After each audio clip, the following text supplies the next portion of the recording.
ver la parte procesal. Entonces hay que aprovechar todo el tiempo que tengamos ahora para poder aprender todo lo que tenga que ver con derecho de familia. Así que para quienes quieran y estén interesados, yo les voy a colocar ahí el link y la sesión, es decir, la fecha y la hora para que podamos estar en esta sesión. Y bueno, vamos a hablar entonces de la responsabilidad parental, tomando en consideración que ya habíamos hablado sobre la filiación, sobre este vínculo que existe entre los padres y los hijos. Tomando como base esto, todos estos temas y las diferentes formas en que se establece la filiación, ya sea por cuestiones consanguíneas, ya sea por adopción o por aquellas formas que todavía no establece el código, pero que también pueden dar lugar a la filiación. En este caso hablamos de las técnicas de reproducción humana asistida, de la socioafectividad y bueno, de la adopción porque ya está establecido dentro del código de familia. Ahora bien, vamos a ver y vamos a hablar un poco sobre qué relación tiene la responsabilidad parental para con los niños, niñas y adolescentes y su desarrollo integral. Sobre el concepto de desarrollo integral, ese ustedes lo van a ver en niñez y adolescencia, a qué se refiere, cuáles son los componentes del desarrollo integral y por qué es tan importante los niños, niñas y adolescentes. Aquí vamos a ver el lado de la familia, o sea, qué responsabilidad tiene la familia para con los niños, niñas y adolescentes. Este tema de responsabilidad parental, seguramente ustedes no lo han escuchado como responsabilidad parental. Ustedes lo han escuchado posiblemente como patria potestad o como cuidado personal. Pero el cuidado personal es únicamente uno de los elementos que conforman la responsabilidad parental. Y de eso vamos a hablar ahora.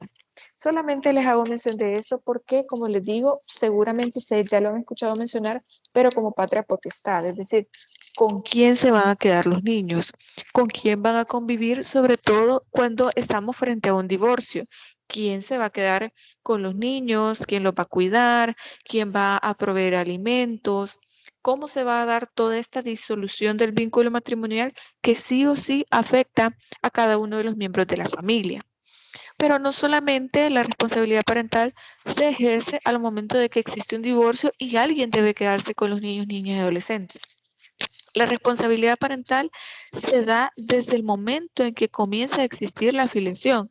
En este sentido, se entiende que es a partir del nacimiento de los niños, es decir, en el momento en que nace y se asienta a este niño, niña y adolescente, reconociéndolo legalmente como hijo suyo y que se demuestra de esta forma la filiación, es que comienza a existir la responsabilidad parental. Más adelante vamos a hablar de los casos, por ejemplo, qué sucede o cómo se ejerce la responsabilidad parental sobre aquellos hijos que no han sido reconocidos legalmente. Pero eso lo vamos a dejar para el final. Entonces, vamos a hablar un poco sobre el concepto de la responsabilidad parental. ¿Qué se entiende por responsabilidad parental? Cuando ustedes vean niñez y adolescencia se van a dar cuenta que ahora ya no solo hablamos de padres y madres, de padres afines, de madres afines, sino que ahora entendemos como paternidad o maternidad como responsables, porque no solamente puede ser papá y mamá.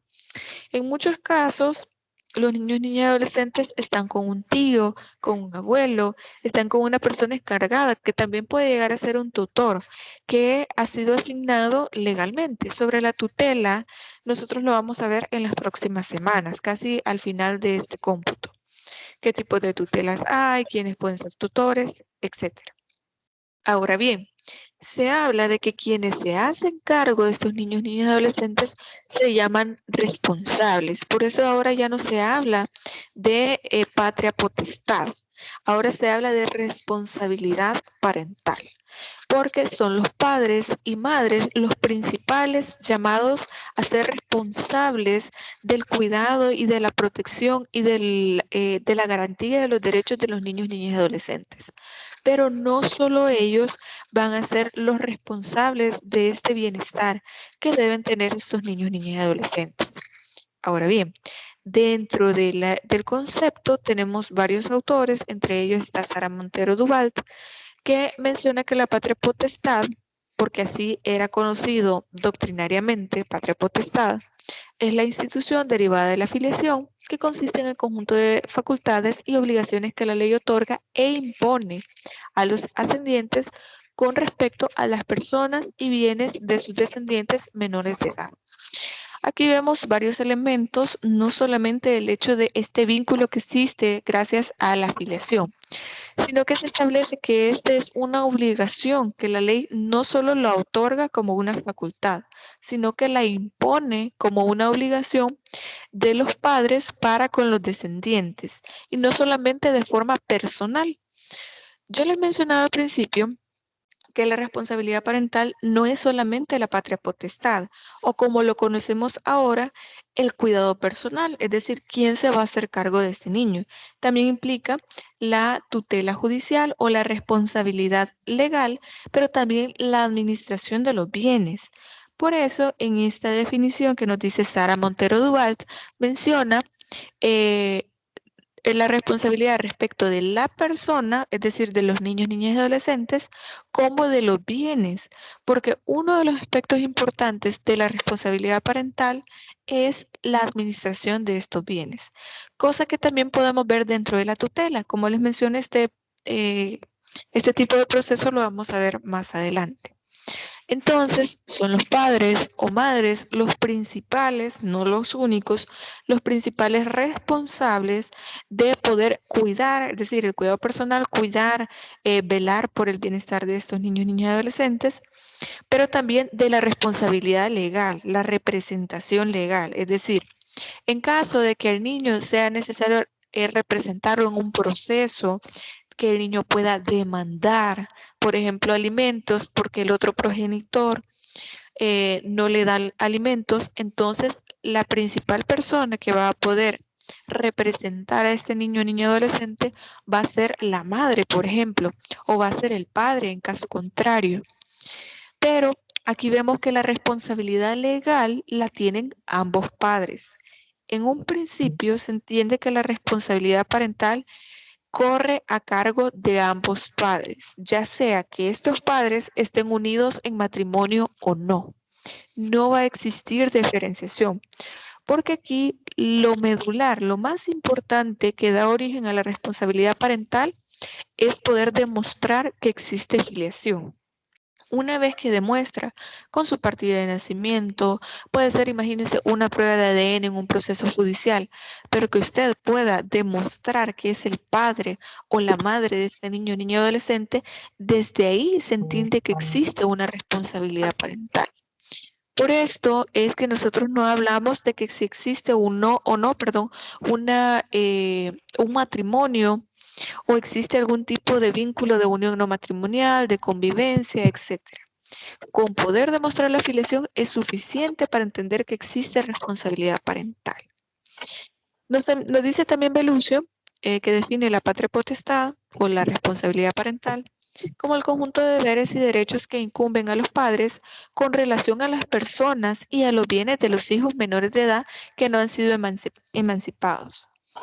Aquí ya introducimos otros elementos, como se darán cuenta, se habla de que esta responsabilidad parental existe únicamente en niños, niñas y adolescentes, es decir, personas que son menores de edad.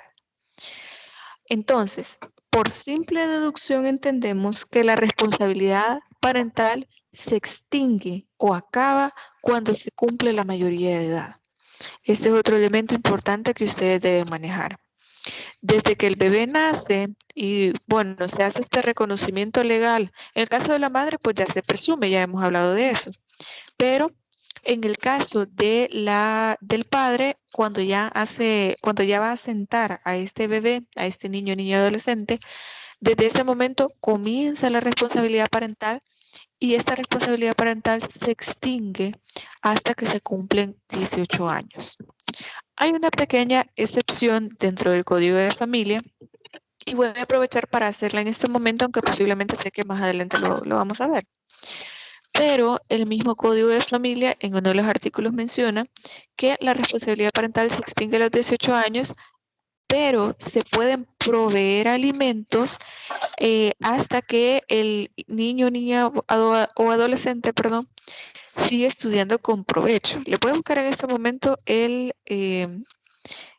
permítanme, el artículo para poder leérselo, para que ustedes ya tengan conocimiento exacto de cómo es el artículo. Si me dan un segundo. Porque este es otro aspecto importante que también se discute dentro de los procesos de familia. En muchas ocasiones hay personas que dicen, pero es que mire, este adolescente ya cumplió 18 años, ya ni siquiera es adolescente, ya es un adulto, ya cumplió 18 años, yo ya no tengo responsabilidad, yo ya no tengo por qué darle alimentos.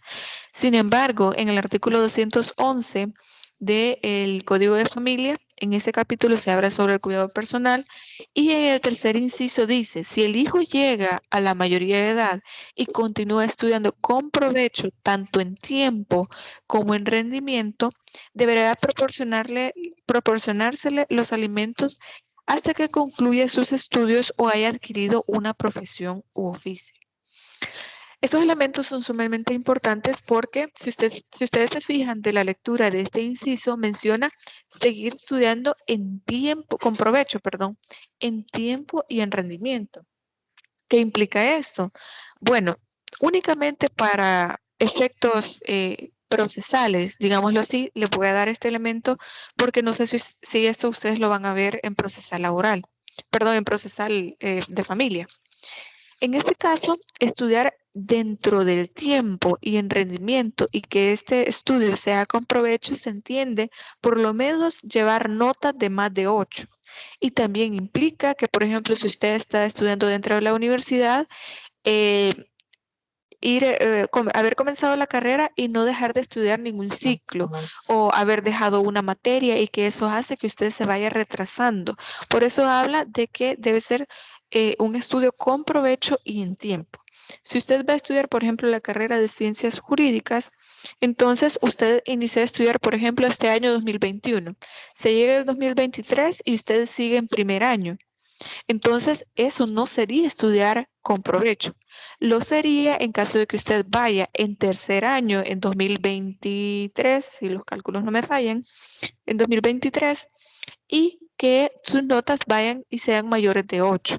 ¿Por qué? Porque esto significaría apoyar a su hijo o hija para que pueda culminar con sus estudios. Y al final del inciso también menciona que se van a proporcionar estos alimentos hasta que concluya sus estudios o haya adquirido una profesión u oficio. Imagínense que ustedes están estudiando la carrera, pero de pronto usted saca un curso de carpintería, un oficio de repostería, por ejemplo. Entonces se entiende que usted ya tiene un oficio con el cual usted se puede ganar la vida y poder terminar sus estudios, poder pagarse o financiarse sus estudios. Es muy discutible este inciso, al menos en los juzgados, porque en muchas ocasiones se habla, pero ¿qué pasa con aquellas personas que estudian medicina? Que sí, llevan notas de 8, por ejemplo, pero son 8 años de estudio más la especialización. ¿Cuándo va a terminar este padre o madre de pagar esa carrera? Sin embargo, pues si el mismo código nos permite este tipo de situaciones, pues entendería que va a ser hasta que finalice sus estudios. Pero bueno, no me quiero ir tanto por esta línea porque ya nos estaríamos yendo fuera del concepto, que es lo que me interesa que ustedes tengan conocimiento ahorita, pero sí es importante que sepan eso, que se está hablando de que esta responsabilidad parental en principio finaliza hasta que el adolescente llega a la mayoría de edad, cumple los 18 años y se extingue la responsabilidad parental.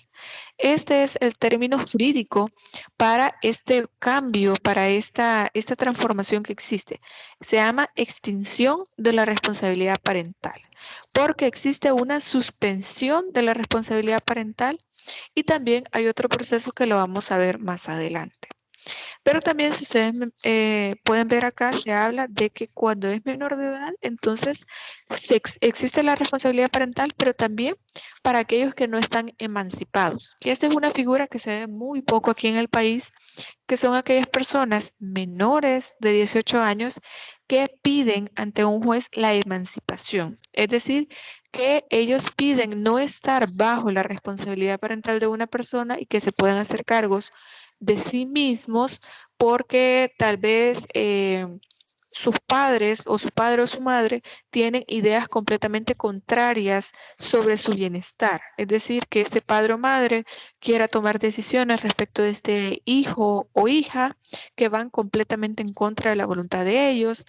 Y esto es bastante discutible porque tenemos que ver la edad de la persona, etcétera. No voy a meterme mucho en eso, pero significa personas menores de edad que no se hayan emancipado.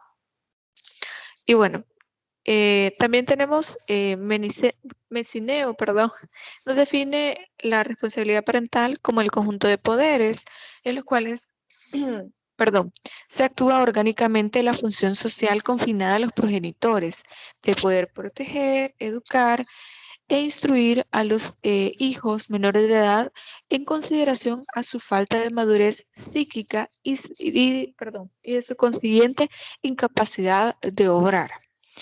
Respecto de esta definición que les he colocado acá, de hecho se las he puesto acá para que veamos que nosotros dentro de la rama civil podemos ver el derecho de familia de una manera completamente distinta. ¿Por qué? Aquí nos habla de que necesitamos que los padres y madres se hagan cargo de los hijos y los protejan a ellos porque consideran que hay una falta de madurez psíquica, cuando dentro de la lepina, ustedes lo van a ver en niñez y adolescencia, hay un principio que se llama desarrollo de las facultades, de las capacidades, permítame, es autonomía de las capacidades y facultades de forma progresiva de los niños, niñas y adolescentes. Es decir, a pesar de que no tengan 18 años, que no se valgan por sí mismos, pero no significa que los niños, niñas y adolescentes no tengan la madurez o la capacidad de poder tomar decisiones por sí mismos, de poder participar en procesos judiciales, de poder tomar decisiones que a ellos les afecten. De hecho, que este es un tema que lo aborda la observación general 12, en la cual menciona que el derecho de los niños, niñas y adolescentes no solamente a ser escuchados en los procesos, sino a participar de forma activa porque ellos tienen este principio que está dentro de la Lepina y está dentro de la Convención, en el artículo 12 de la Convención de los Derechos sobre los Derechos de los Niños, en el cual menciona que mientras haya un asunto que le afecte a este niño, niña y adolescente, ellos tienen la capacidad y el derecho de poder opinar, de poder intervenir dentro del proceso. Y también menciona Messineo y la consiguiente incapacidad de obrar. En teoría y dentro del derecho civil se entiende que es cierto que no tienen la capacidad procesal para poder intervenir dentro de un proceso. Pero al menos en derecho de familia, y ustedes lo van a poder ver ya en la práctica, a los niños, niñas y adolescentes se les trata de ver ahora como sujetos de derecho, lo que significa que no solo son un objeto o un accesorio dentro del proceso, y por lo tanto, al ser sujeto de derecho también se le debe preguntar, se le debe ser parte del proceso y de las decisiones que se tomen dentro del proceso. ¿Qué tiene que ver esto con la responsabilidad parental? Pues bueno, en muchas ocasiones y en muchos procesos se pide, por ejemplo, el cuidado personal, pero este cuidado personal no solo puede ser establecido de forma arbitraria por el juez, al contrario, se debe escuchar a los niños, niñas y adolescentes sobre con quién se siente mejor. Imagínense el caso de un divorcio. Se trata del padre y de la madre y está en disputa quién se va a quedar con estos niños. Entonces, ambos padres dicen, no, yo me quiero quedar con los niños porque conmigo van a estar mejor, yo los puedo mantener, etc. Y los dos están en esa posición. Y es un deber del juez poder establecer o decidir quién se va a quedar con estos niños. Ahora bien, imagínense el caso que el juez únicamente con las deposiciones de ambas partes tuviera que decidir sobre con quién se van a quedar estos niños sin saber la opinión de ellos. Porque se puede dar el caso que tal vez los niños se sientan mejor con uno de los padres, o sea, con el padre o con la madre, porque reciben violencia de parte de uno, y son cuestiones que no se van a saber hasta que no se escuche a estos niños.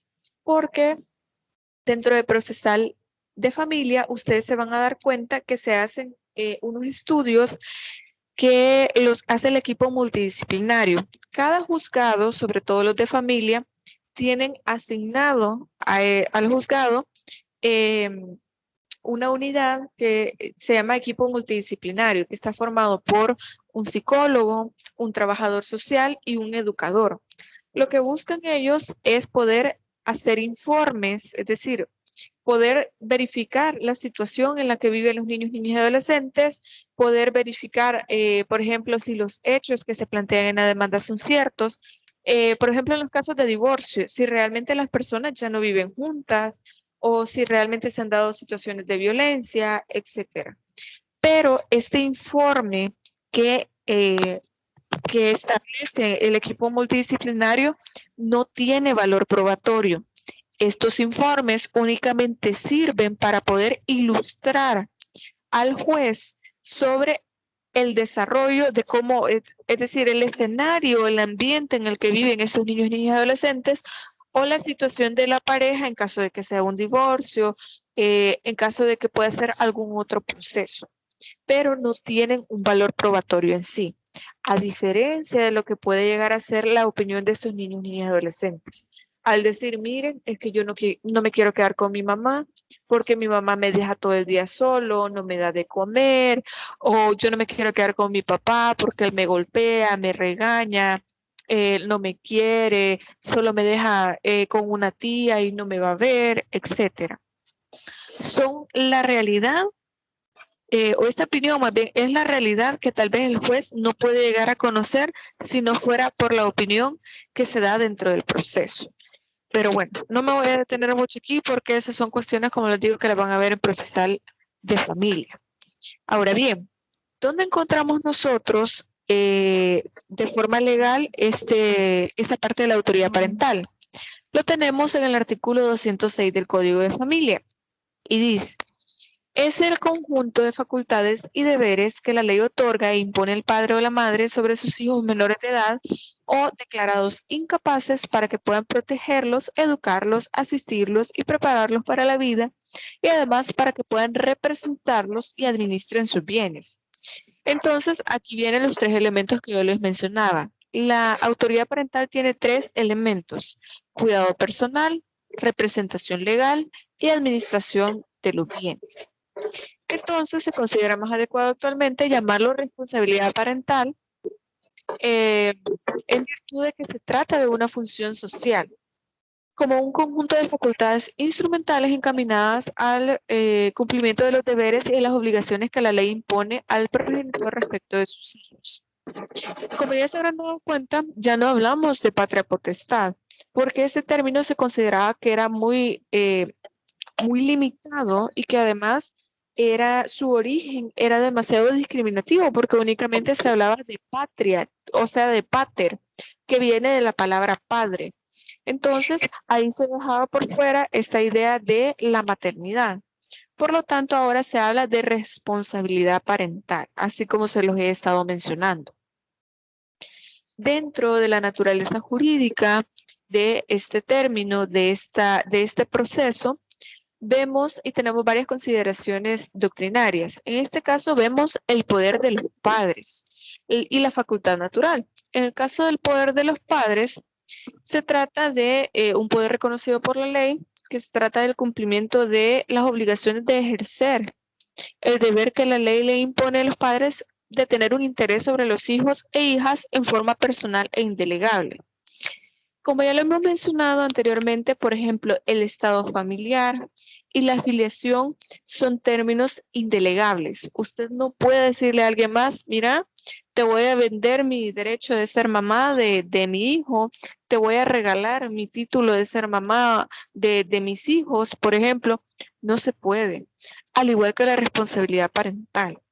Puede suceder que dentro de un proceso judicial se establezca como responsable de un niño, niña o adolescente a una persona distinta al padre o a la madre. ¿Se le puede dar el cuidado personal a una abuela? Sí. ¿A un tío? Sí. ¿A una persona cercana a la familia, un padrino, una amiga? Sí se puede. Lo que sucede es que se tiene que evaluar la situación para ver ¿Con quién se puede quedar este niño o niña adolescente? ¿Quién lo va a cuidar? ¿Quién le va a dar alimentos? Permítame, que creo que me colocaron ahí algo en el chat. Vamos a aprovechar la pregunta. Nos dice Mariana, cuando se habla de cuidado personal, se analiza por medio de esas personas que ven la condición o el ambiente en que se desarrollan los niños. Sí, en este caso, cuando hablamos de cuidado personal, se debe ver el ambiente en el que va a vivir el niño, si tiene las condiciones, no solamente económicas, porque no siempre se trata de dinero, de poder pagar un colegio, de poder pagarle una muchacha que lo cuide, de poder pagarle una guardería. No solamente se trata de eso, sino en el ambiente en que el niño se sienta mejor. Y en muchas ocasiones se le ha dado cuidado personal al progenitor que tal vez no tiene las mejores condiciones económicas, pero que el niño se desarrolla mejor en ese ambiente. Por ejemplo, tiene más familiares cercanos, tiene primitos con quienes jugar, tiene más hermanitos, tiene una familia que apoya a esta mujer o a este hombre con quien va a estar este niño, tal vez tiene un colegio que le queda más cerca o el niño estudia en este colegio y tal vez si se queda con el otro progenitor va a ser necesario cambiarlo de colegio o no le queda igual de cerca.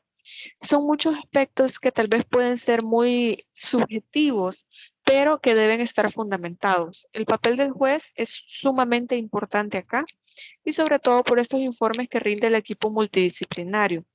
Este es un trabajo de la trabajadora social donde debe ver con quién se desarrolla mejor el niño, con quién juega más, con quién se siente bien, cómo va. De hecho, por eso es que también se establece un educador dentro del equipo multidisciplinario, cómo va el niño en sus notas, si los dos padres están al pendiente de los niños. Y miren, a mí me tocó ir a una audiencia de divorcio en el cual, bueno, se estaban disputando el divorcio y mira, los bienes y que yo quiero quedarme con el carro y yo con la casa y no sé qué. Y de pronto comienza el juez a leer el informe del equipo multidisciplinario y se dan cuenta que ninguno de los dos padres sabía que el niño ya iba dejando el grado. Es decir, ese niño al final del año ya había reprobado el año y tenía que volver a cursarlo porque ninguno de los dos iba a las reuniones, se les mandaba a llamar y no iban. Entonces, ¿qué hace el juez en este caso? Valora con quién se puede quedar este niño y lo que hace es mandar a ambos padres a algo que se llama escuela de padres. Ellos van a tener que estar yendo y se les da una cartilla para que la puedan llenar porque ahí se les va a aconsejar sobre la responsabilidad que tienen, o sea, recordarles más bien la obligación que tienen de estar al pendiente de sus hijos. No solamente ser padre, no solamente es proveer alimento, no solamente es llegar a la casa y estar ahí a un lado. Ser padres implica más, estar pendiente de las notas de los hijos, de que cumplan con las tareas, de las necesidades que tengan, que si se enferman poder darles alimentos, poder darle, perdón, medicina, etcétera. Entonces, con las preguntas que nos hacía Mariana, es analizar todo el ambiente, ver dónde se siente mejor, con quién está bien, etcétera. Y bueno, si tienen más preguntas, también por favor pueden hacerlas en el chat. De eso se trata, poder entender este concepto y que ustedes también, las preguntas que se generen, poder responderlas. Nos dice Zulma, en un caso de que el padre quiera hacerse responsable del niño desde el principio del nacimiento, pero la madre no se lo permite ni se lo deja ver, ¿qué se podría hacer en ese caso? Porque creo que el tema entra dentro de responsabilidad parental. Y sí, completamente. Mira, en muchos casos, y para poder responder a su pregunta, sucede lo siguiente. Hay gente que dice, no, es que yo no quiero que él sea que él reconozca a mi hijo porque él no, yo ya no tengo una relación con este señor, porque él y yo ya no estamos juntos, yo no lo quiero cerca, ni cerca mío, ni de mi hijo, ni nada de eso. Pero en este caso, el hijo necesita un padre. Y legalmente, esta persona puede llevar un proceso de declaración judicial de paternidad. Reconocimiento, también hay otro proceso de reconocimiento voluntario de paternidad. Él puede ir únicamente a la alcaldía con los datos del nacimiento de este bebé y decir, mire, lo voy a reconocer como mi hijo, porque en realidad es su hijo y lo puede comprobar con una prueba de ADN. Judicialmente se puede llevar ese proceso también. Entonces, en este caso, sí entra acá. En muchas ocasiones, a veces hay comportamientos que nosotros podemos tener que pueden llegar a ser egoístas, porque se nos olvida que el derecho del niño a tener, perdón, el derecho a tener una familia es del niño. No se trata de nosotros, se trata sobre los niños. Hay, por ejemplo, casos de divorcio en los que dice, mire, es necesario pedir alimentos. Y puede que la mamá diga, yo a ese hombre no le voy a pedir nada, yo soy perfectamente capaz de hacerme cargo de los gastos de este niño, hasta más de lo que necesite se lo puedo dar, mi familia me apoya, yo tengo una nueva pareja, lo que sea. Sí, pero el derecho a recibir estos alimentos por parte del otro progenitor es del niño.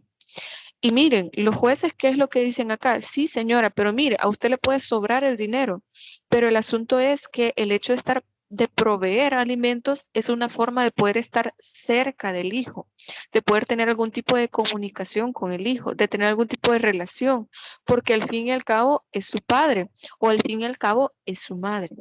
En el caso que nos está planteando Zulma, aquí sí hay algún tipo de arbitrariedad respecto de la madre, porque ella está obstaculizando el reconocimiento legal que por derecho tiene el padre, porque para poder ejercer la responsabilidad parental es necesario el reconocimiento o el asentamiento que haga este padre como hijo suyo. Es decir, que lo pueda establecer de forma legal para que se pueda demostrar la filiación. Entonces, si hay procesos que nosotros los vamos a ver, para que podría ser el reconocimiento voluntario de paternidad, para poder establecer esta paternidad y que pueda comenzar con esta responsabilidad parental. Entonces, como les he mencionado, esto no solo es un derecho, sino también es un deber poder ejercer esta responsabilidad parental. Entonces, en esta facultad natural que se tiene, a partir del reconocimiento de la procreación y la filiación, que como les digo es el elemento más importante, es lo que nosotros debemos eh, probar es la filiación para que pueda comenzar a tener efectos la responsabilidad parental. Y también que se pueda ejercer esta responsabilidad parental porque esto es una facultad que tiene, de forma natural, que tienen el procreador sobre los hijos. Permítame, por favor.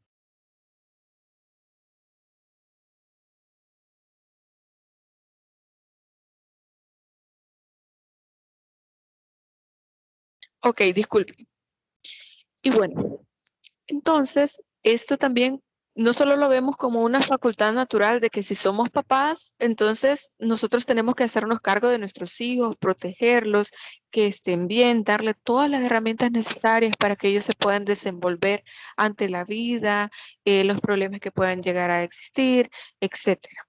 Sino también lo vemos como una función que no es impuesta por la ley, sino que es una función de ejercer la protección de los hijos, en el sentido de que la ley lo único que está haciendo es imponerlo como una obligación legal para aquellos casos en los que naturalmente la persona no lo quiera hacer y para no dejar en desprotección a los niños, niñas y adolescentes.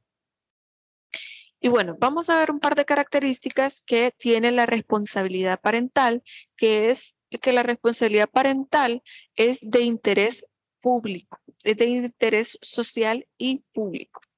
En este caso se entiende que también el Estado tiene responsabilidad. ¿Por qué? Porque en este caso se comprende que hay un principio que de hecho está en la Lepina que se llama principio de corresponsabilidad, que en donde se menciona que no solamente van a ser los padres los que van a velar por el bienestar de los hijos, también va a ser el Estado y la sociedad, es decir, todos como sociedad debemos ser garantes de los derechos de los niños, niñas y adolescentes. Por eso es que se habla que tanto el derecho de familia como esta parte tan específica como es la responsabilidad parental es de interés social. A todos nos importa este punto. También es irrenunciable, como yo se los he mencionado, yo no puedo decir, miren, ya me aburrí de ser mamá, ya me aburrí de ser papá, ya no quiero, ya renuncio. Y simplemente me desentiendo de la responsabilidad parental que tengo, yo ya no voy a dar alimento, yo no, no nada, simplemente así. No se puede, porque como es de orden público, es indelegable. Yo no le puedo decir a alguien más, yo renuncio a la responsabilidad parental, te doy al niño, ahora vos vas a ser la mamá, ahora vos vas a ser el papá. No se puede. también es intransferible. Como se lo digo, yo no le puedo dar esta responsabilidad a alguien más. Es imprescriptible porque esta función o deber no se extingue por prescripción. ¿A qué vamos con esto? Bueno, hablábamos al principio de que al cumplir la mayoría de edad se entiende que se extingue la función de poder dar alimentos, la autoridad, perdón, la responsabilidad parental de proveer alimentos, pero el hecho de ser padre o madre simplemente no deja de no termina hasta que o los padres mueren o que los hijos mueren, porque nosotros siempre vamos a ser hijos de nuestros papás y eso no va a cambiar hasta que uno de los dos muere. Pero legalmente se trata de que es imprescriptible porque únicamente se extingue al momento en que se cumple la mayoría de edad. Y respecto a los alimentos, hasta que se sigue estudiando con provecho, tal cual como lo habíamos visto al principio. Y se entiende que es temporal porque va a terminar al momento en que se cumple la mayoría de edad del hijo. Y en la vida de la madre o del padre, y por último, por decisión judicial. En este caso, imagínense, por ejemplo, que hay un proceso que se llama suspensión de la autoridad parental y otro que se llama pérdida de la autoridad parental, que son de esos procesos que les digo que vamos a hacer una clase específica para eso, porque esos son temas que no entran, son tantos temas en derecho de familia que no entraban dentro de la planificación, pero que vamos a hablar de eso en las próximas clases. Entonces, existe algo que se llama pérdida de autoridad parental, que tal vez hay causales dentro del Código de Familia donde dice, por ejemplo, por abandono, pero que sea de forma arbitraria, que por ejemplo yo tengo un hijo y lo dejo en la cuneta de la calle al bebé ahí y me voy y de pronto los vecinos se dan cuenta que yo lo dejé ahí, ellos se hacen cargo del niño y yo a los 10 años regreso y digo, yo me quiero hacer cargo de este hijo o no regreso simplemente. Entonces, por ejemplo, la Procuraduría General de la República puede llevar este proceso y representar a ese niño y pedir la pérdida de autoridad parental que yo debería ejercer sobre este niño. Entonces se dice que es de carácter temporal y que se puede extinguir por una decisión judicial, porque imagínense, se decreta esta pérdida de autoridad parental, entonces yo ya no tengo absolutamente ningún tipo de responsabilidad parental sobre este niño, niña o adolescente. Entonces, significa que yo ya no voy a ejercer la autoridad parental o responsabilidad parental, porque ya a través de una decisión judicial ya me dijeron, no, usted ya ni siquiera va a aparecer en una partida de nacimiento, porque ya hay causales para eso, como se los he mencionado. Ahora bien, dentro de la titularidad y el ejercicio de la responsabilidad parental, vamos a hablar un poco porque estamos hablando de conceptos distintos. Una cosa es ser titular de un derecho y otra cosa es hablar del ejercicio de este derecho. Al igual como pasa con cualquier derecho humano, a nosotros cuando estamos hablando de la responsabilidad parental son cuestiones totalmente distintas. La titularidad implica que yo tengo el título de ser madre de este niño. Mi pareja, por ejemplo, podría ser, en el caso, tiene el título de ser padre de este hijo, pero puede que no ejercite esta responsabilidad parental. Como les menciono, se puede dar el caso que yo dejo a este niño en la puerta de una casa y yo me voy. Yo soy titular legalmente de la responsabilidad parental de este niño, pero yo no la estoy ejerciendo porque yo no cuido a este niño, no administro sus bienes, no soy responsable legalmente de este niño, no me preocupo por su alimentación, por su educación, por su salud, etcétera. No estoy ejerciendo la responsabilidad parental. Estas son facultades conferidas por la ley para los padres y que deben ponerlas al servicio o al interés de los hijos, porque al final lo que nos importa es que estos niños y adolescentes estén cuidados y estén protegidos. La titularidad es el conjunto de derechos o deberes que en principio corresponden a ambos padres.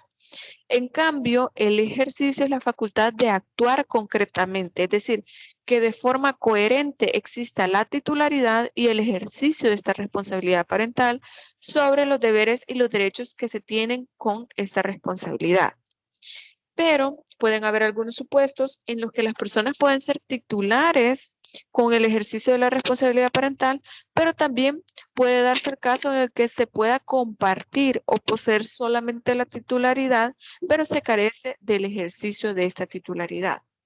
Tenemos el caso, por si se lo preguntan, este otro proceso que se llama suspensión de la autoridad parental, se da en aquellos casos, y bueno, estos también son requisitos que ya establece la ley cuando se va a suspender la autoridad parental, es decir, que por un tiempo establecido por un juez, esta persona no va a ser el responsable de este niño, niña, adolescente y no va a tener el cuidado personal. Y bueno, les voy a comentar brevemente, un caso que se dio en el centro de práctica de la universidad, en el cual se institucionalizó a unos niños porque se los encontró en la calle. O sea, los niños andaban en la calle como nosotros podemos ver a niños que trabajan en semáforos y toda esa situación, pero estos niños simplemente andaban en la calle buscando comida, etc. Se institucionalizaron y de pronto se preguntó quiénes eran los padres de estos niños. Entonces, se llevó un proceso administrativo por parte del ISNA para poder demandar a estos padres a través de la Procuraduría General de la República. Para no ser tan largo el proceso, dieron con que la mamá de estos niños era una mujer que se dedicaba a la prostitución, no sé cómo decirlo de forma, bueno, a la prostitución. Y el padre simplemente se había desentendido toda la vida, él se había ido del país y no estaba dentro de El Salvador. Entonces se demandó a esta señora por el proceso de suspensión de la autoridad parental por el abandono de estos niños. Entonces, bueno, ¿qué iba a suceder acá? Estos niños estaban institucionalizados, es decir, estaban dentro del ISNA. Era el Estado el que estaba siendo garante en ese momento de los derechos de estos niños. Se llevó el proceso judicial en el cual sí se dio la suspensión de la autoridad parental por 4 años. Es decir, esta señora no iba a ejercer el rol de madre por estos 4 años y de hecho ella decía que ella sí quería hacerse cargo de los niños. Lo que pasa es que en ese momento ella estaba trabajando cuando, en la noche obviamente, cuando los niños se salieron de la casa porque los niños estaban pequeños, tenían alrededor de 7, 8 años porque eran 2 niños, un niño y una niña. Se salieron de la casa y bueno, los niños se perdieron, andaban en otro lugar, o sea, en otra colonia, porque sucedió en San Salvador. Andaban en otra colonia y los policías lo encontraron a estos niños y los llevaron a la institución. Y bueno, el asunto acá era que ella decía de que ella sí quería hacerse cargo de estos niños, quería ser parte del proceso del desarrollo normal de estos niños. Y bueno, en esta institucionalización y en este proceso se llamaron al menos casi año y medio. Y en este año y medio, durante el proceso, ella dijo que ella se iba a salir de trabajar de este lugar donde ejercía sus labores y que ella ya tenía una nueva pareja y que esta nueva pareja le apoyaba en los gastos, que ella ya no estaba trabajando ahí, que no era un mal ejemplo para sus hijos, etcétera, etcétera. ¿A qué voy con esto? Que el cuidado personal, después de la suspensión de la autoridad parental, se la dieron a la abuela de los niños. Entonces, aquí es donde vemos que la titularidad estaba suspendida, pero que posiblemente en algún momento la iba a recuperar, porque eso se tiene que evaluar también, la iba a recuperar y ella iba a ser titular de esta autoridad parental, pero el ejercicio no lo tenía ella, porque el cuidado personal lo tenía la abuela de los niños. Entonces aquí vemos cómo existe una dicotomía, una diferencia entre la titularidad y el ejercicio de la autoridad parental, que todo sí o sí debe ser en beneficio de los niños, niñas y adolescentes. Y bueno, ¿qué contiene esta responsabilidad parental? Como ya se los mencioné, contiene 3 elementos: el cuidado personal, la representación legal y la administración de los bienes, que son cosas completamente distintas. No estamos hablando de lo mismo al momento en que nosotros hablamos de esta situación. Pero bueno, cuando hablamos del cuidado personal, lo tenemos en el artículo 111 y ya habíamos hablado de eso, que era el hecho de hacerse cargo de los hijos, de cuidarlos, de protegerlos, etcétera.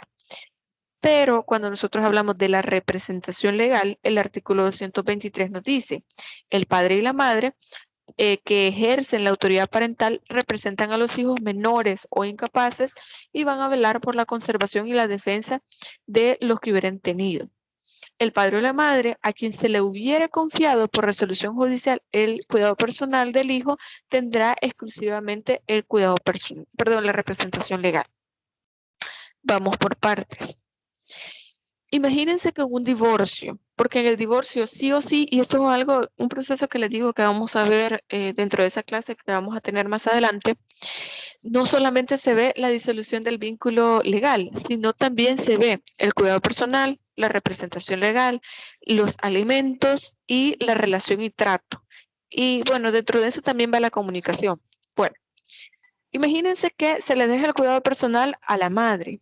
Entonces va a ser la madre quien va a vivir con los niños, quien va a estar al tanto del cuidado de los niños, etcétera.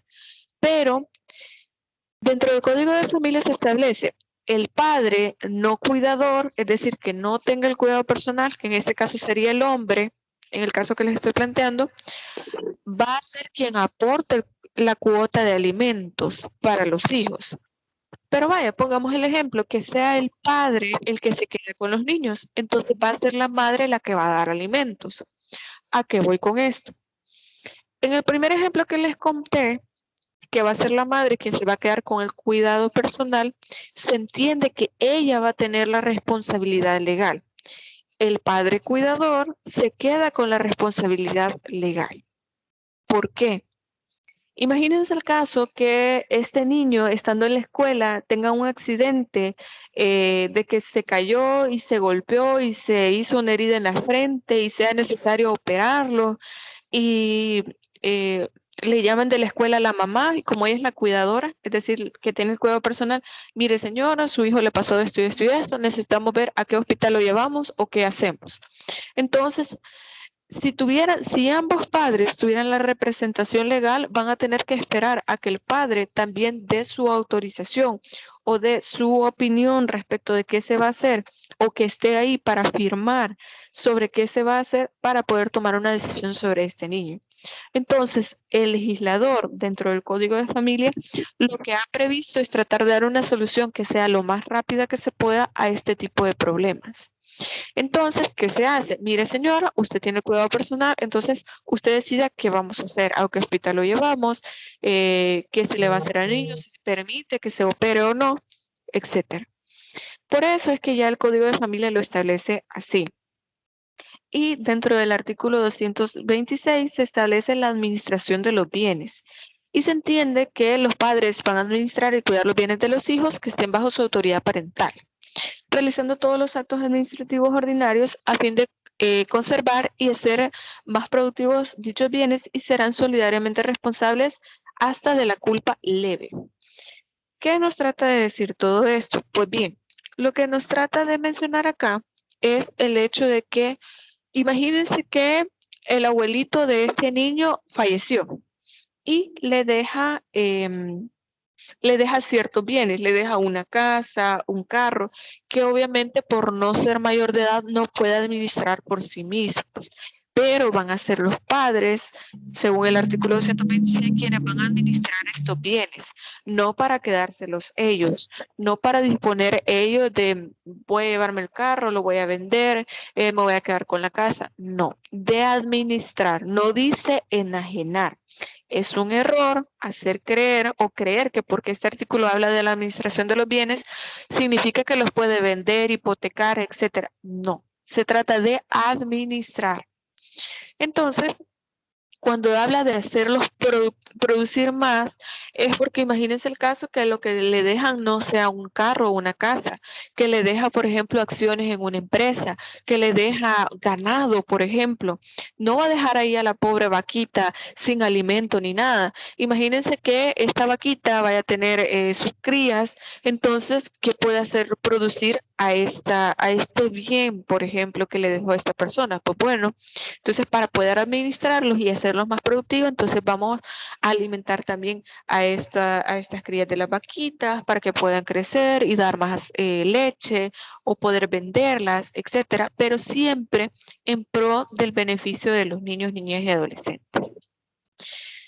Y bueno, Dentro de esta autoridad del cuidado personal ya hemos hablado, creo que me va a pasar un poco de largo esta parte, que ya hablamos de que se trata de los hijos menores de edad, pero cuando se trata de los hijos mayores de edad, con excepción aquellos que sean declarados incapaces o en la excepción que se mencionaba en el inciso tercero del artículo 211. Y en este caso, deben proporcionar alimentos cuando no hayan concluido sus estudios. ¿Qué más? Vamos a ver. El deber de crianza se justifica por las necesidades biológicas que se deben satisfacer a los hijos, en atención de la natural relación de dependencia con los padres, porque obviamente los hijos cuando nacen hay que enseñarles a hablar, hay que enseñarles a... Perdón, permítanme.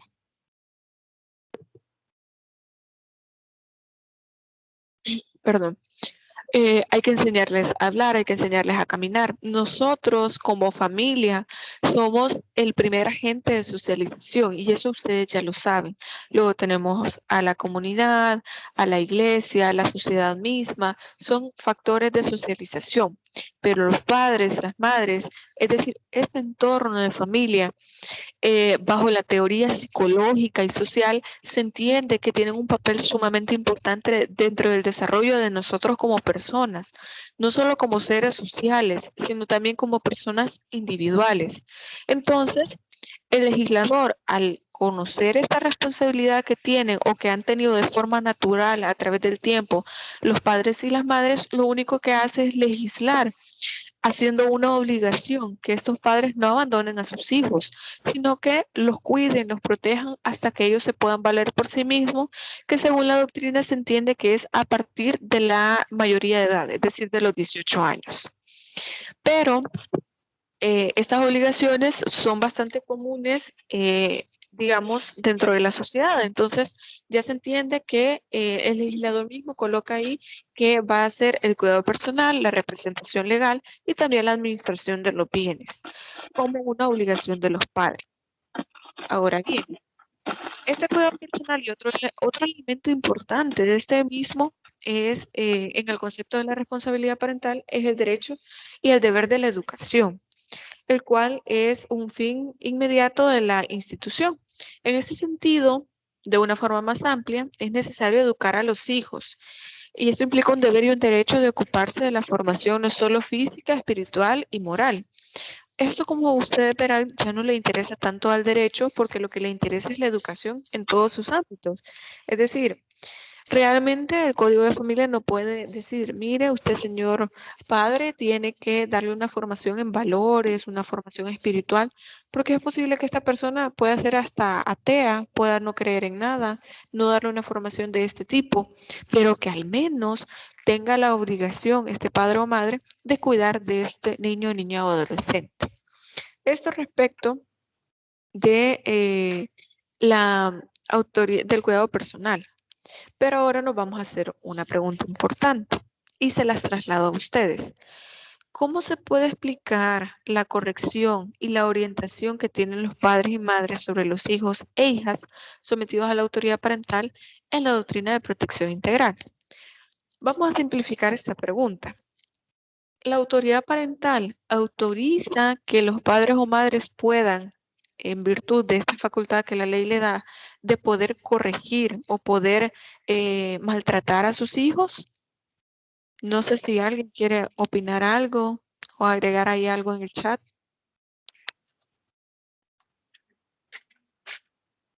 ¿Será que esta autoridad o responsabilidad parental, que incluye el cuidado personal, que incluye esta idea em, de poder educar a los hijos, incluye el hecho de poder corregirlos y poder maltratarlos, poder golpearlos? Que la gente dice, no, es que con una nalgada iba a aprender. No, es que hay que darle con el cincho, porque si no, no va a aprender. ¿Qué opinan ustedes?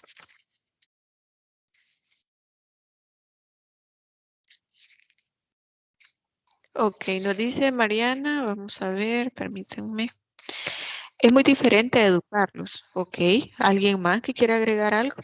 Si quieren pueden encender sus micrófonos, no hay ningún problema.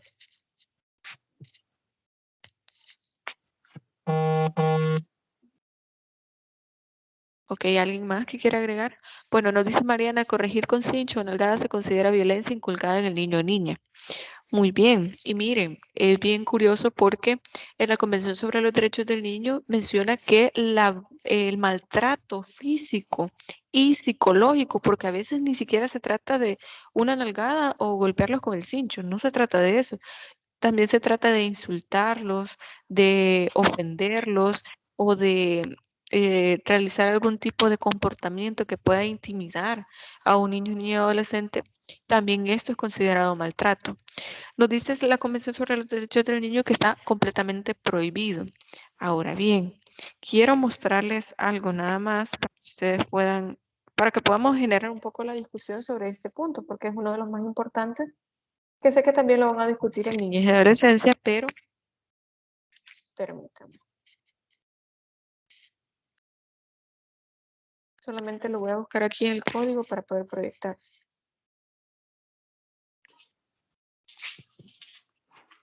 Sí, un segundo, por favor.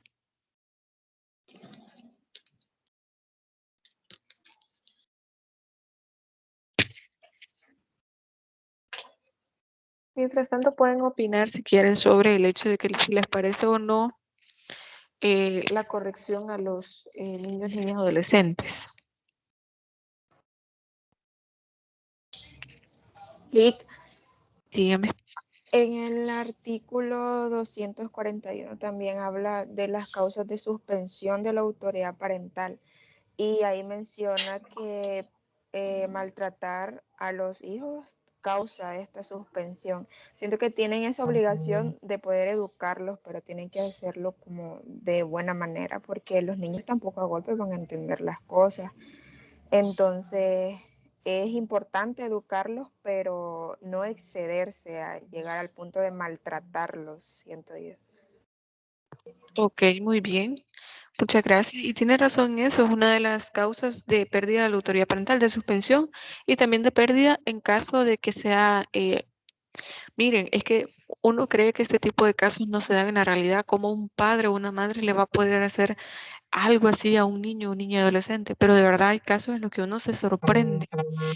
Yo les he comentado, me parece un caso en el cual se trataba de un divorcio y estaba una niña ahí de 4 años. Y bueno, al final en la sentencia se mencionaba de que el padre había abusado sexualmente de su propia hija, de una niña de 4 años.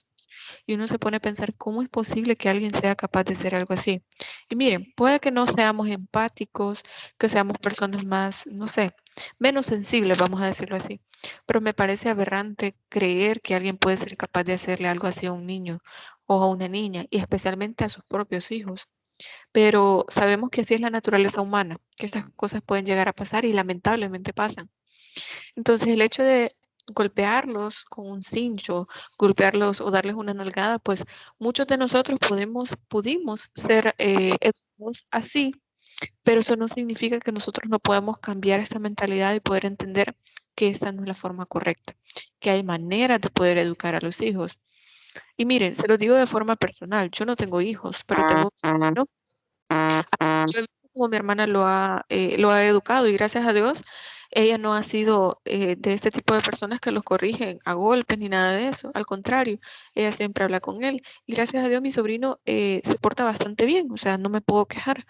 Pero considero también que ahora es bastante común decir, bueno, así me criaron a mí, así voy a educar yo a mis hijos. Y vamos en un modelo cíclico de violencia, normalizando el hecho de, si le da con el cincho, no, es que así va a aprender. La violencia no debe ser normalizada en ningún ámbito, de ninguna manera. Y sí, los niños se portan mal, los niños hacen berrinche, sí, es cierto, pero también hay que enseñarles. Los niños no nacen sabiendo comportarse, uno les tiene que enseñar. Y miren, hay un libro que es bastante interesante que se llama, permítanme, ya le puedo decir que lo tengo por acá. Hay un libro que me gusta bastante.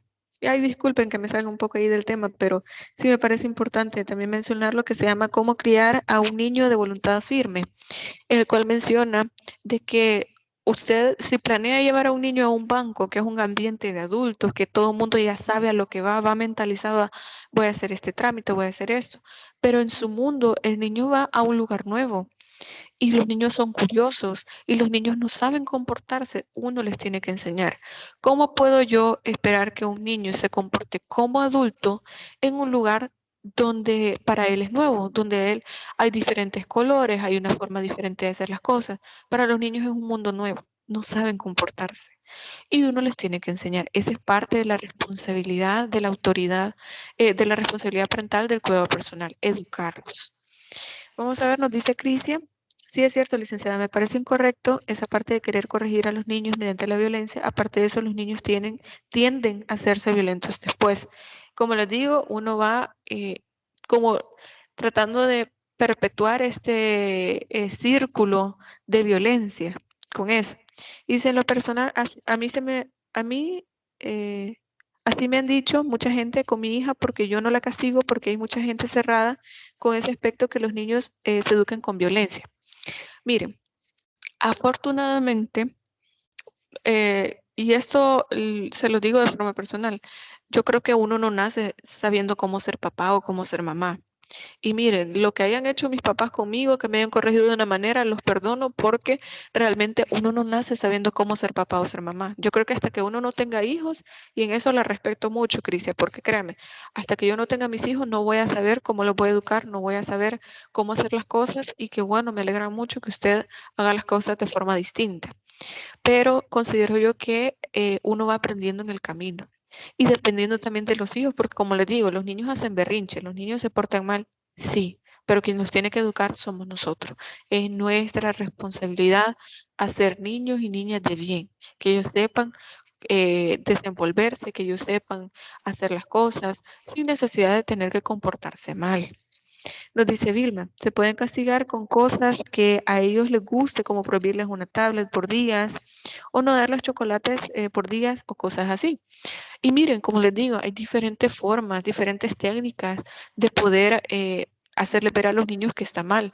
Porque también esta es otra crítica que se hace. Miren, sí, usted lo golpeó con el cincho, le dio nalgadas, pero pregúntele al niño, después de haberlo golpeado, pregúntele por qué lo golpearon. No va a saber decirle qué fue lo que hizo mal. El niño lo único que va a recordar es que le dolió el golpe, pero no va a recordar por qué fue castigado. Y posiblemente va a volver a hacer lo que hizo y no se va a dar cuenta de qué es lo que hizo mal. No va a aprender. Y al final de eso se trata, que aprenda cuál es el comportamiento que no debería seguir haciendo. Entonces, creo que hay alguien más que está escribiendo ahí en el chat. Solo déjenme buscar el artículo que les decía, que ya, permítanme. Pero es sobre el maltrato. Permítanme. Ya se lo puede mencionar acá. Solo me dan un segundo, por favor.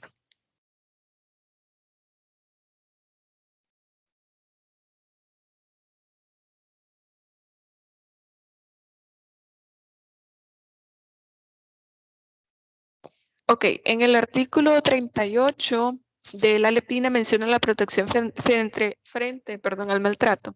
Y dice, los niños, niñas y adolescentes deben ser tratados con respeto a su persona e individualidad y no ser sometidos a castigos corporales, psicológicos o a cualquier otro maltrato ofensivo que atente contra su dignidad sin perjuicio. Y escuchen esto, sin perjuicio al derecho que tiene el padre o la madre de corregirlos moderada y adecuadamente. ¿Qué nos trata de decir la Lepina con corregir corregirlos moderada y adecuadamente? En este caso, pues parece que la misma Lepina nos está diciendo, mire, tiene que corregirlo.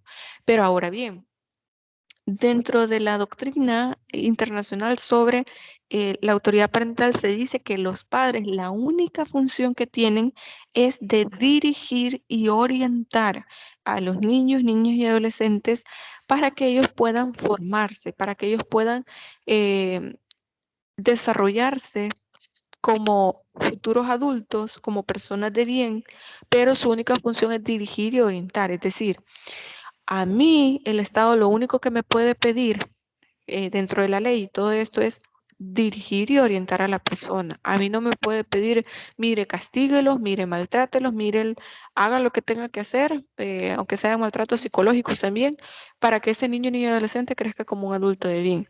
Me dice que los tengo que dirigir y orientar. Y bueno, nos dice Crisia, es cierto, hay gente que cree que da consejos, pero en el camino uno cada vez aprende a ser madre o a ser padre de familia. A lo largo de todo ese recorrido uno aprende. Sobre el libro yo lo he leído y de verdad que es muy bueno. Como usted dice, Lick, uno puede empezar a ser un agente de cambio. Y eso es lo importante. Miren, no sé cuántas personas más son padres o madres aquí dentro de mi grupo de alumnos, pero sé que las experiencias que han vivido cada uno son diferentes, son distintas porque los hijos son diferentes. Es más, creo que Cris hasta puede tener otro hijo, otra hija, y su experiencia con este hijo o hija va a ser distinto, porque los niños son diferentes. Hay niños que no es necesario regañarlos porque ya se portan bien. Hay otros que no, que cuesta un poco más. Pero así es esto de ser papá o mamá. Les digo, no me ha tocado todavía, pero primero Dios en algún momento me pase y yo les voy a poder decir, miren, fallé, me fue mal, miren, estoy intentando, pero cuesta.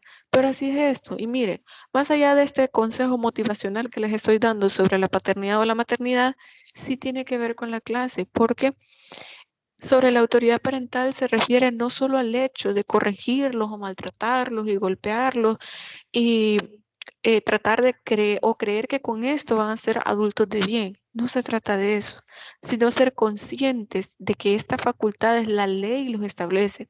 La Convención sobre los Derechos del Niño, tenemos la LEPINA, tenemos el Código de Familia, de eso se trata. Si equivocadamente las personas que los contraten a ustedes les dicen, no, mira, es que yo lo corrijo, es que yo lo golpeo, porque así tiene que ser, no. Recuerden que no es así, o al menos está prohibido.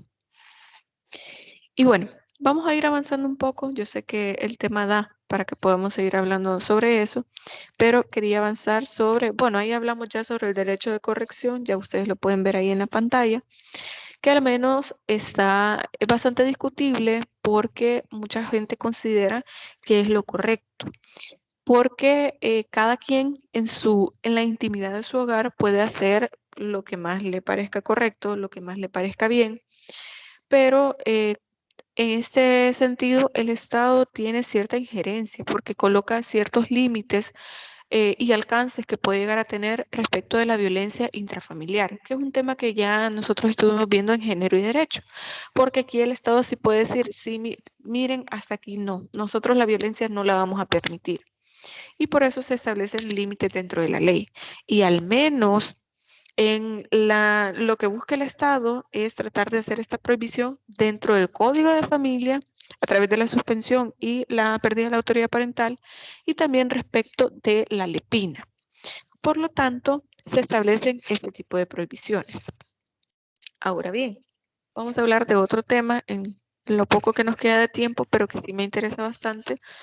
¿Qué sucede cuando, por ejemplo, porque se entiende que al momento del nacimiento de los hijos y que se sientan y que comienza esta autoridad o responsabilidad parental, la autoridad parental es compartida, el cuidado personal, la responsabilidad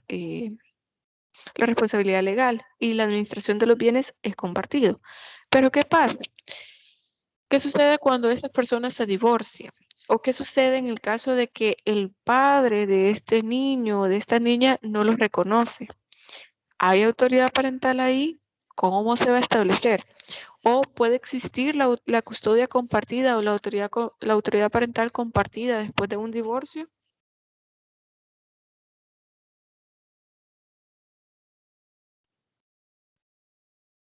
Ok, perdón. En este caso, es un problema que se puede dar, pero este es un derecho de los niños, niñas y adolescentes a tener una familia, y de eso ya lo hemos hablado. Por lo tanto, aunque no vivan juntos, pero el padre o la madre juegan un rol súper importante dentro de esta dinámica de familia. Aunque ya no estén juntos como familia, pero el padre siempre va a seguir siendo el padre o la madre siempre va a seguir siendo la madre. Esto es indiscutible. En el Código de Familia exige que se determine quién de los dos padres va a tener el cuidado personal, por lo tanto, el progenitor que no posea o que se le limite a ejercer el régimen de relación y trato, pero la otra persona va a tener esto que se le llama régimen de visita, de cuidado, régimen de trato, de visita y comunicación. Es decir, yo ya no vivo con mi hijo, lo tiene el papá, por ejemplo, yo aporto una cuota de alimentos, pero yo, no solo es que yo tenga el derecho de ver al niño, es que el niño, por tener derecho a tener una familia, tiene el derecho de verme a mí como su mamá. Él es el que tiene el derecho de pasar tiempo conmigo.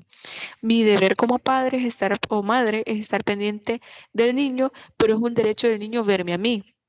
Hay gente que dice, no, es que yo no quiero que lo vea, porque es un mal ejemplo para mi hijo, porque yo no quiero, como ya nos separamos, ya no quiero que lo vea. No es así. Se trata de que el niño tenga buen ejemplo, no, a los ojos de la madre, que puede que sea así o no, no sabemos, va a depender de la realidad que se esté viviendo, pero para el niño es su papá, para el niño es su mamá y posiblemente lo va a querer ver. Entonces se habla de que puede existir una custodia compartida.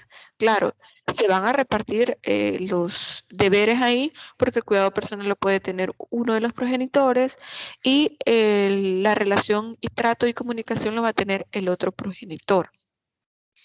Entonces, como hablamos de que la responsabilidad parental es indelegable, en principio, pues entonces se va a entender que el padre siempre va a ser el padre y la madre siempre va a ser la madre. De eso ya hablamos también. Sobre la representación legal, también ya lo estuvimos discutiendo en un ratito, hace un ratito. Y ¿quién representa a los hijos cuando no tienen, cuando no pueden representarlos la madre o el padre? En este caso, imagínense que un niño quiere demandar o que ha sido demandado por algún delito que ha cometido, por alguna situación en especial.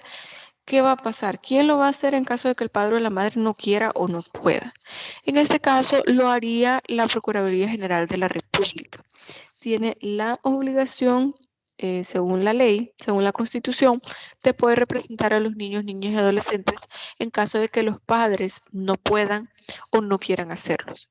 Cuando me refiero a que no quieran, no es porque, no, no quiero, no lo voy a hacer. No, me refiero a los casos en los que, por ejemplo, el niño quiera demandar a su padre porque no le da alimentos, por ejemplo, y la madre diga, no, yo no quiero demandarlo porque yo no me quiero meter en problemas, no quiero andar metido en ese tipo de problemas, etcétera, no lo voy a hacer. Pero al niño sí le interesan estos alimentos. Entonces, como el interés de la madre es uno y el interés del hijo es otro, que quiere ejercer su derecho a pedir alimentos, entonces lo puede hacer a través de la Procuraduría General de la República.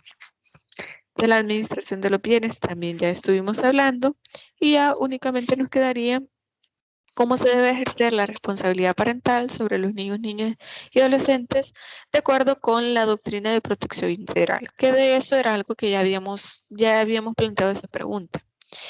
Y bueno, según el artículo 19 de la Convención, dice que los padres en donde los padres no sea quienes manden o no se les haga que ellos ordenen, sino que ellos cuiden a los hijos para que se puedan desarrollar cumpliendo con los principios que manda la convención. Es decir, lo que nos interesa no es quién mande, no nos interesa quién dé las órdenes o quién regañe o corrija a los hijos, sino que se encuentren en un ambiente que tenga las condiciones necesarias para que los niños puedan desarrollarse, puedan cumplir con estos principios que establece ya la Convención sobre los Derechos del Niño.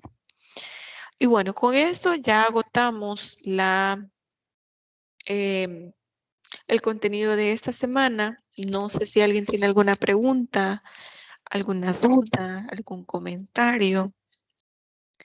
Si no, nos vamos a quedar hasta acá. No olviden, por favor, a quienes no han hecho la evaluación docente, por favor, háganla y me mandan la captura. Y por favor, también revisen las notas del parcial.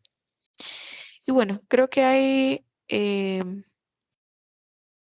no, ya le voy a explicar sobre la actividad. Ya le voy a explicar. Recuerden que las actividades de este cómputo son trabajados en tríos. Sí, Catherine, yo le voy a agregar en un momento.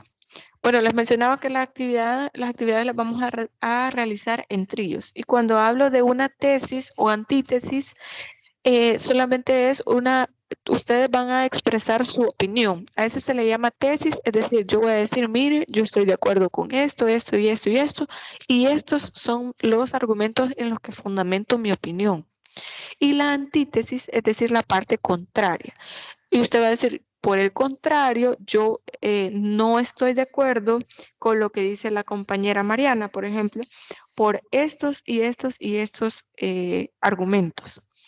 Quizás la palabra se pueda confundir con las tesis que se hacen en pregrado, en posgrado, etcétera, donde implica todo un trabajo de investigación, pero no se refiere a eso, es solo poder expresar su posición sobre un tema y poder fundamentarlo con argumentos. Y la antítesis es una opinión contraria a la primera que se ha planteado. No sé si se entiende este concepto.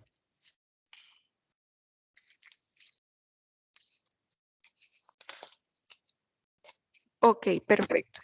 Igual, si tienen más preguntas, alguna duda respecto de la actividad o del tema que se está viendo esta semana, con todo gusto me pueden escribir ahí en el grupo de WhatsApp o en el foro semanal de consultas.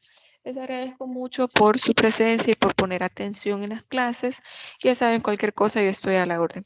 Así que cuídense mucho, pasen feliz tarde y buen provecho a todos.